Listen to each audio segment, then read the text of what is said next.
Dalam video ini saya akan berbicara tentang tanda-tanda kebangkitan dari teknopreneur.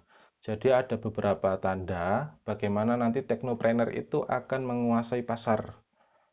Pertama,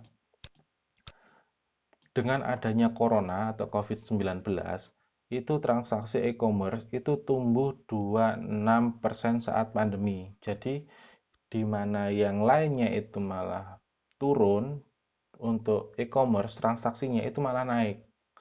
Karena apa? Karena ada kebijakan untuk pembatasan sosial. Akhirnya orang mau belanja barang itu akhirnya lewat online. Kemudian ada kebutuhan baru yang dulu nggak dibutuhkan, sekarang itu mereka sangat butuh. Contohnya apa? Contohnya dengan adanya program bekerja dari rumah, mereka butuh yang namanya webcam. Akhirnya penjualannya meningkat. Kemudian adanya gencarnya promosi di TV nasional. Kita sadari atau enggak, di era pandemi ini yang namanya TV nasional di momen tanggal dan bulan yang kembar itu mesti ada promosi. Misalnya 99, 10, 10, nanti 11, 11, dan saya yakin 12, 12 itu akan ada promosi, dan promosi itu mesti di marketplace, oleh marketplace. Yang gencar itu kayak Shopee, Bukalapak, dan itu mereka datangkan artis yang nggak hanya artis biasa, kadang ada yang artis manca.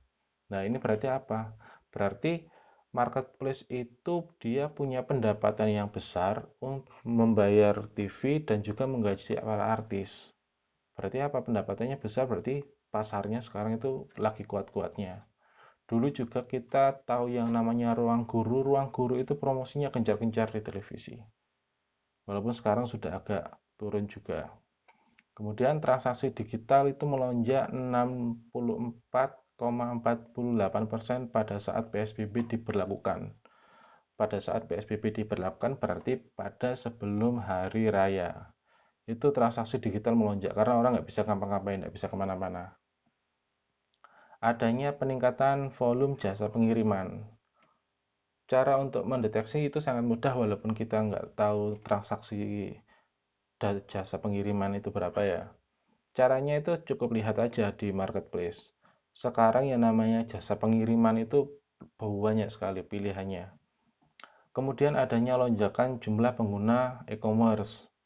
Jadi adanya lonjakan pengguna orang yang menggunakan marketplace untuk membeli sesuatu dan menjual sesuatu. Kemudian adanya kelas prakerja. Di sini saya melihat adanya di kelas prakerja terpopuler adalah tentang memulai bisnis online. Jadi di kartu prakerja itu ada pelatihan-pelatihan yang ditawarkan. Salah satu yang paling laku itu bagaimana memulai bisnis online, mulai dari bisnis melalui Instagram, marketplace, dan lain-lain. Itu sangat laku. Selanjutnya itu meningkatnya akses internet tiap rumah melalui WiFi. Dengan adanya pandemi, orang dipaksa untuk memasang WiFi di rumahnya, baik itu untuk bekerja ataupun belajar. Dan juga ada internet gratis dari Kementerian Pendidikan. Nah, itu kan akhirnya orang akses internetnya itu bertambah. Orang dipaksa untuk belajar yang namanya internet. Dipaksa belajar melalui Zoom, Google Meet, dan lain-lain. Akhirnya mereka tahu, oh ya, menggunakannya itu sangat mudah, familiar. Kemudian semakin lama pandemi, maka semakin lama pula terhubung dengan internet. Kenapa? Karena kita semuanya bekerjanya banyak yang dari rumah, kemudian pembelajarannya dari rumah, melalui internet. Akhirnya kita sangat terbiasa. Yang namanya internet dulu itu adalah barang, bisa dikatakan barang mewah atau barang sekunder bagi sebagian orang, sekarang menjadi kebutuhan yang primer. Jadi itu adalah tanda-tanda kebangkitan entrepreneur dan bagaimana kita bisa mensiasati dari kewirausahaan di era pandemi ini. Jadi yang namanya kewirausahaan di era pandemi, kita harus bisa mengkonsep bagaimana bisnis kita itu bisa survive di online.